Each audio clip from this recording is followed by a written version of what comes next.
bangun.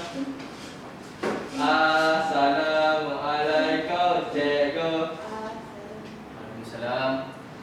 Bismillahirrahmanirrahim. Allahumma aftah alaina hikmataka wa ansur alaina min qazafi birahmatika ya arhamar rahimin. Okey, duduk orang belajar. Semua belajar sihat hari ini? Sihat yo. Macam mana dengan kehadiran belajar? Muhammad Raji tak datang yo. Oh, dia tak datang. Ada alasan tak?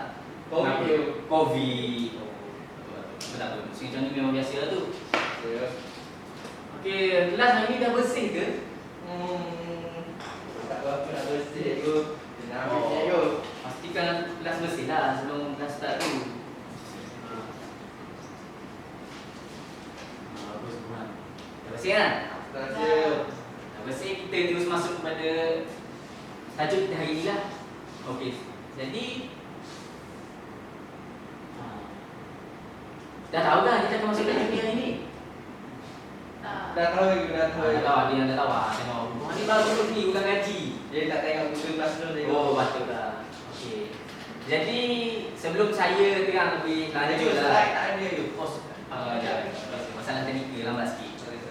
Okey, sebelum kita mula, saya nak tanya. Buhan dah tahu kita masuk ID. Jadi, apa pendapat Buhan tentang apa kita akan belajar hari ni? Okey. Apa yang Buhan rasa? Pada pandangan saya, pemeriksaan visual ni iaitu pandangan mata iaitu. Okey. Melihat melalui mata. Okey. Itulah Bila pula? Sama je, guna mata lah. Cikgu jawapan saya je. Betul lah tu, dia memang visual, nama pun visual. Kaedah pemeriksaan ni memang guna mata. Okey, jadi saya akan masuklah. Jadi, definisi bagi ujian pemeriksaan visual ni, seperti yang kita tahu, merupakan salah satu disiplin ujian yang tidak merosakkan. Okey, kerana kita melakukan ujian visual ni adalah sebab ujian dia kita cuma guna mata. Jadi bahan yang terhasil selepas kita lakukan ujian tu tidak rosak. Dalam mekanikal ni dia ada ujian yang merosakkan dan ujian yang tidak merosakkan. Contohnya macam hardness test, weakness test, yang tu ujian yang merosakkan alat. Jadi pemeriksaan ni tidak rosak. Okey. Tujuannya juga adalah untuk mengenal pasti kejiduan saiz, iaitu dimensi dia, sama ada lari tak daripada ukuran dia, daripada lakaran asal tu.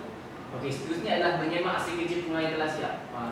Menyemak hasil kerja ni macam bilangan tu sama ada betul ke tak, berdasarkan yang kita customer pelanggan minta kita keluarkan. Okey, lepas tu mengetahui tambahan ni. Mengenali kejiduan fabrikasi. Fabrikasi ni kebiasaan adalah kaedah terakhir dalam kimpalan, iaitu macam definisi dia, sama ada kita mengatakan penggunaan tu. Oh, bisa. Okey, seterusnya adalah perkara asas bagi pemeriksaan visual. Perkara asas dia satu keperluan bagi pengimpal. Memang visual ni penting untuk pengimpal. Jadi sama ada kita mengenal pasti bahan tu elok ke tak. Belajar kalau tak faham tanya je. Okey. Tengah faham kan? Lepas tu kesesuaian keadaan bahan. Macam tadilah kita tengok bahan tu, kita tengok sama ada dia ni jenis besi yang macam mana.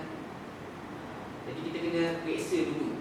Kita kena tahu biasanya untuk periksa besi tu dia akan ada lah spesifikasi dia dibagi tahu. Lepas tu menggunakan alat bantu bagi mudah kerja. Alat bantu ni macam adalah nanti saya akan terang lebih detail, lebih lanjut ni. Seterusnya panduan mengenai bila perlunya pemeriksaan semasa berlangsung proses pembuatan. Ni pun nanti saya akan terangkan lebih lanjut. Lepas tu panduan mengenai malam pemeriksaan pun ni macam contoh kita buat satu rekod lah laporan terakhir. Seterusnya ciri-ciri kelayakan anggota pemeriksa timpalan. Okey, untuk menjadi seorang inspektor untuk memeriksa contoh tempat ke, alat itu ke, kita memang memerlukan anggota pemeriksa. Yang pengimpal tu lain, yang inspektor cek yang tukang periksa ni lain. Jadi ciri-ciri yang perlu ada pada inspektor tu mempunyai kebiasaan dengan piawaian yang relevan peraturan dan spesifikasi sebuah syarikat. Okey, ni sama je, tak kira lah kerja apa pun. Jadi seseorang tu mesti biasakan diri dengan sesebuah syarikat itu, sama ada dari segi peraturan dia ke ataupun segi prosedur yang dia gunakan, macam tu. Okey, seterusnya sedia maklum dengan prosedur timbalan yang akan digunakan. Okey, ni sama je prosedur sama ada di bengkel semasa melakukan kerja lah. Seterusnya, ni yang paling penting lah. Macam kamu semua kata tu tadi, mempunyai penglihatan pandangan yang baik. Memang kerja ni memerlukan pandangan mata yang baik. Okay, saya rasa tak ada pekerja anggota ni yang rambut mata ni. Memang biasanya dia akan lakukan ujian saringan mata lah. Okay, seterusnya, okay. Saya kata tadi saya masuk lebih detail alat bantu bagi pemeriksaan visual. Okey, alat bantu untuk pemeriksaan ni terbahagi kepada dua, iaitu yang pertama alat bantu pengukuran dan satu lagi alat bantu optik. Okey, kita pengukuran dulu. Pengukuran ni kita tahu untuk ukur dimensi dia. Jadi untuk mengukur dimensi dia, kita memerlukan alat yang paling simple lah untuk digunakan adalah pembaris dan pita pengukur. Kita tahu kan untuk kira panjang dia macam mana, tak. Lepas tu angkut vernier dan micrometer. Raja tahu kan angkut vernier dan micrometer tahu kan? Tahu. Tahu, saya tak dulu dalam nampak tu lah. Okey, alat pengukur sudut tahu kan? Tahu. Macam kalau buat keputusan penjugaan tu memang adalah L ke macam tu, yang 90, yang pengukur sudut lah tu 60 ke. Okey, kalau case screw belajar tahu tak? Kalau case screw macam mana dia? Ni gambar dia, tolok case screw. Oh. Tolok case screw ni kegunaan dia untuk mengukur jarak antara berbenang pada skru. Contohnya. Jadi kita boleh ukur jarak berbenang itu dengan menggunakan tolok case screw. Okay. Seterusnya yang adalah tolok timpalan. Macam tahu tak? Tak tahu juga. Ini gambar dia ni, contohnya dia ada banyak jenis. Tapi ini adalah antara salah satunya. Kegunaan tolok timpalan ini adalah untuk mengukur kecacatan, dalam English dia dipanggil defect. Contohnya kalau alat yang kita welding tu ada satu retak, jadi kita boleh mengenal pasti mengukur retak dia tu panjang mana dengan lebih benda, dengan lebih detail dalam. Seterusnya adalah alat bantu optik.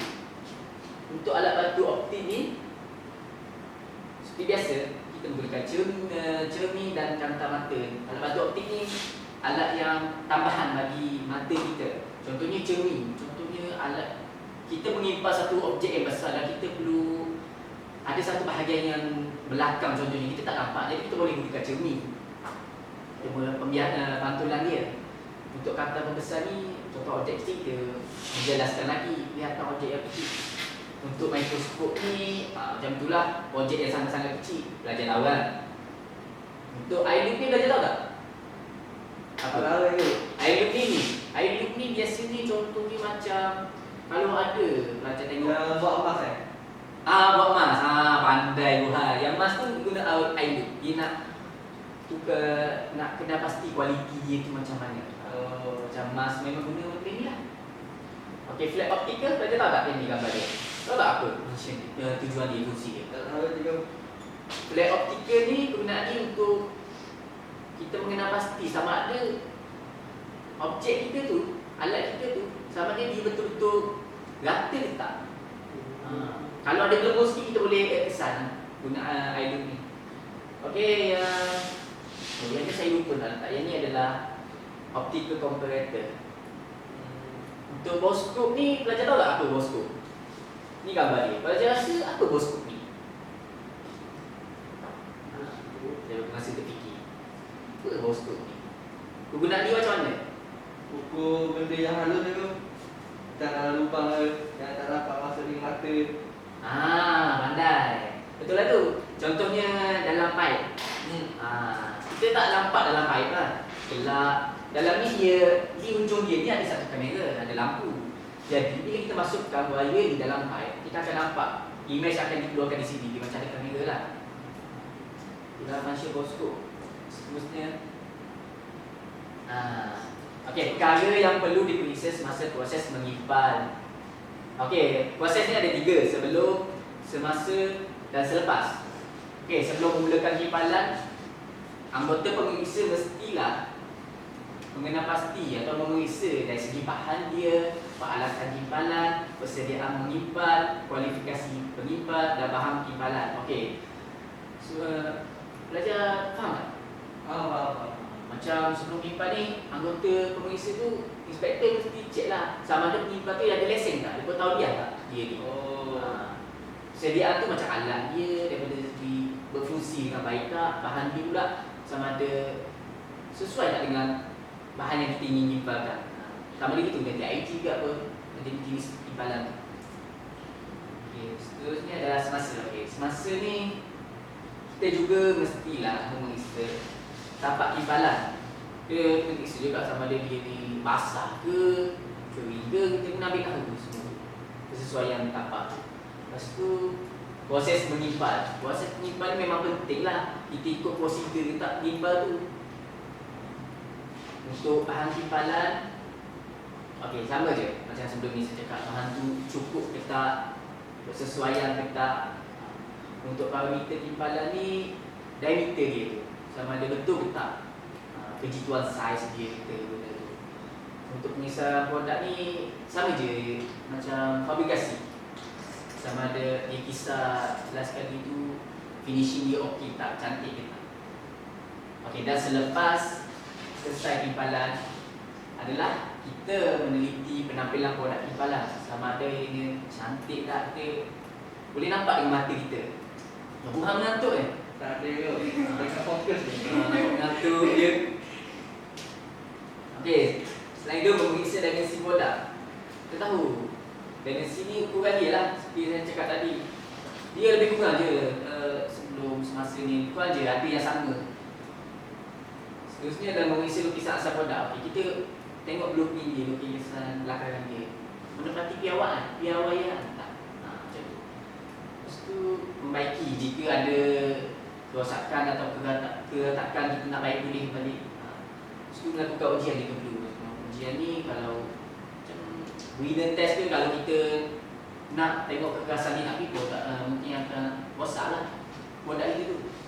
Lepas tu akhirnya adalah rekod hasil kerja. Kita buat satu dokumen untuk rekod hasil kerja kita lah. Ni adalah tugas-tugas pegawai inspektor ni pala. Okey. Seterusnya adalah kelebihan menggunakan kaedah pemeriksaan visual. Okey. Semua benda ni pasti akan ada kelebihan dia, kekurangan dia. Jadi ini adalah kelebihan dia. Yang kamu semua boleh lihat lah. Biasalah, dia mudah, tapi kita cuma guna mata je. Tak susah. Cepat tengok mata je. Ngantuk nampak? Tak ada. Lepas tu kos pun rendah. Tapi ada juga yang mahal. Latihan yang minimum. Okey, latihan minimum ni contoh nak jadi seorang pegawai inspektor timbalan nak periksa tu, latihan dia tak banyak. Cuma mata je lah, banyak latih macam tu je lah aku cakap. Macam tu je. Ayo. Itu keperluan alatan. Keperluan alatan ni macam biasalah. Sama ada peluang kita pun tak banyak. Lepas tu kelebihan dia yang paling penting adalah boleh dilakukan ketika proses. Kita boleh nampak waktu ujian tu dijalankan, waktu kita lakukan kerja. Contoh ada setengah tu, banyakkan ujian lain, pemeriksaan lain, dia selepas kita siap produk je baru kita boleh test. Jadi visual ni adalah satu-satu kaedah yang paling mudah. Jadi chapter ni, tajuk bab ni memang mudah belajar tu faham. Saya harap kamu semua faham lah. Faham. Okey, ini kekurangan pula. Kekurangan dia hanya boleh memeriksa permukaan produk. Itulah. Jadi mata, contohnya besi kita nak cek 5 cm tebal dia. Kita boleh nampak ke dalam dia tu? Tak nampak. Tak ada letak dalam. Tak nampak kan? Jadi macam itulah. Penglihatan mata yang lemah. Penglihatan mata pemeriksa penting ni macam itulah. Contohnya saya tak cukup tidur, saya tak boleh nampak ni, macam itulah, mengantuk macam Tuhan sekarang, celiklah sikit. Okey, Okey, macam tu. Biar kita ni. Jadi pihak ni perlu cukup dah untuk nak kerja ni. Lepas tu gangguan. Gangguan ni nak cakap gangguan bunyi pun boleh juga. Kita tak bunyi apa tu? Macam pelik. Contoh tengah-tengah periksa ni, tiba-tiba bagi lelaki lah awet lalu. Gangguan juga lah. Jadi aku tak cek aku ni sekarang ni. Macam tu. Salah satunya. Contohnya betul kau sesetengah alat bantu mahal. Macam saya cakap lah, bukan semua ni juga. Macam lagi optical comparator tadi mahal. Sebab dia satu mesin yang contoh macam nak enlarge image dia untuk memperbesarkan lagi image dia. Tapi alat tu memang mahal lah. Dah dua. Okay. Jenis pencatatan. Okay, ini adalah jenis pencatatan yang dapat dikesan kalau kita melakukan ujian pemeriksaan visual ni. Yes. Okay. Yang pertama adalah lack of sight poor vision. Okay, ni gambar dia. Lack of sight poor vision ni kita timpal produk tu tidak complete. Jadi dia tidak bercantum dengan sebelumnya. Jadi akan ada rongga-rongga lagi ni. Belajar boleh nampak kan? Okay, faham tak? Ini untuk seterusnya adalah undercut. Undercut ni kita boleh nampak contohnya kita kimpal alat tu sampai termakan bahan produk. Jadi dia akan nampak cair di sini. Nampak tak? Sebelum ini kalau perfect, di sini yang ni dia akan nampak macam ada bahan hangus sikit cair. Jadi dia makan produk kita. Jadi yang tu undercut lain lagi. Seterusnya adalah asteroid. Asteroid ni boleh nampak di permukaan. Contohnya macam kita wedding dah cantik dah sikit. Tapi tiba-tiba macam bersasur sikit. Dia bercing kat sini sikit. Jadi nampak lah. Tak semua. Dia macam ada satu macam panggil apa lah. Ya, kalau macam asteroid ni biasanya boleh je buat fabrication dan kisar dia untuk bagi smooth rata balik. Tapi kalau macam undercut ni susah sikit. Macam ni pun lack of sight vision ni mungkin boleh warranty balik. Tapi tak sama. Tak sama dah. Dan sebab tu warranty kita kimpal kita perlu buat dengan teliti. Prosedur. Lepas tu dia contoh mekanikal lain. Mekanikal lain tu macam samalah chipping ke, contoh masa kita fabrication tu, fabricate misal tu boleh jadi terlebih juga. Jadi macam makan sangat bahan produk macam tu boleh pun jadi haus sangat. Tak sesuai juga. Itulah salah satu je. Okey. Lagi ke? Oh, dah habis dah. Okey. Jadi, para pelajar faham tak apa yang saya ajar ini? Faham juga. Faham? Mudah je kan bab ni? Mudah. Mudah. Okey, jadi saya akan pergi kerja rumah lah. Aduh. Apa kerja rumah ni senang je, tak susah. Sekejap je saya buka.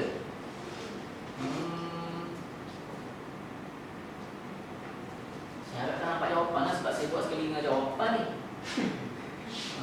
Pelajar tak nampak lah. Tak kot.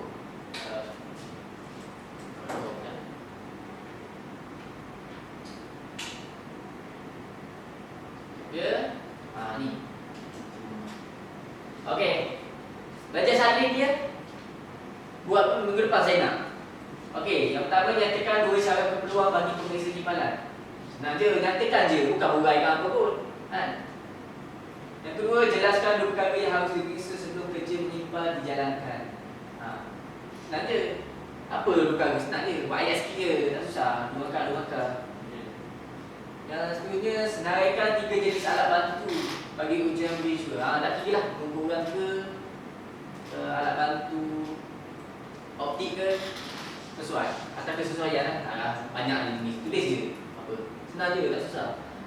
Lepas tu, terangkan 3 kekurangan bagi penggunaan kaedah pengujian visual. Terangkanlah kekurangan dia apa. Saya dah beritahu ada slide.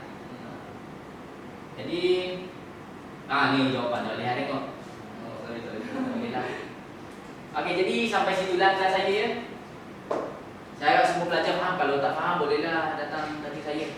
Beli buku dia. Tahu kenalkan meja saya. Macam tu tak apalah. Okey. Kelas kita di sini ya, para pelajar. Jadi, Assalamualaikum warahmatullahi wabarakatuh. Waalaikumsalam warahmatullahi wabarakatuh. Terima kasih. Sama-sama.